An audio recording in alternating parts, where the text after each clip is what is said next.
আমার আইডল বাংলাদেশে বলতে হইছে হামজা চৌধুরী আর জামাল ভুঁইয়া। আমি ইউএসএ থেকে আসছি। ওদের কোনো ডিফিকাল্ট না, আমি তো এখানেই জন্ম হয়েছি। আপাতত আমি খেলি ইউকেতে, লন্ডন ক্লাব নামেছে একোটা এফসি, আর ওরা খেলে এসেক্স অলিম্পিয়ান লিগে। ওভারঅল আমি অনেক এক্সাইটেড। 28, 29 আর 30 তারিখ ঢাকা স্টেডিয়ামে ট্রায়াল দিব। আমি আন্ডার-19 এর জন্য করুম, আর আমি অনেক খুশি আর হ্যাঁ মোটিভেটেড অনেক। আমি খেলি রাইট উইং, আমার ভালো স্কিলস আছে, পেস আছে আর গুড পাসিং অ্যাবিলিটি আছে। ইনশাল্লাহ আমি আন্ডার-19 টিমে টিকতে পারি। আমার আইডল বাংলাদেশে বলতে হইছে হামজা চৌধুরী আর জামাল ভুঁইয়া। আর আপাতত আমি থাকতেছি ঢাকাত হোটেলে, কিন্তু দেশে বাড়িছে ব্রাহ্মণবাড়িয়া।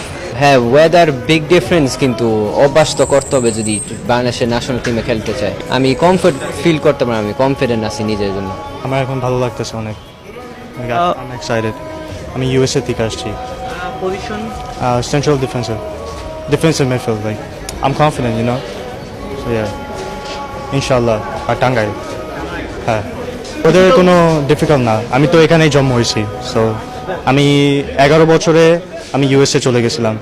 সো এখানে আমি খেলতাম, ক্লাবে খেলতাম, এখানেই বড় হয়েছি। সো আমার ওয়েদারে কোনো ডিফিকাল্টি নাই, আলহামদুলিল্লাহ। আমি winger, left winger, back right winger. আমি অনেক এক্সাইটিং, মানে সাকিব ভাইকে অনেক ধন্যবাদ আর বাংলাদেশ ফেডারেশনকে অনেক ধন্যবাদ।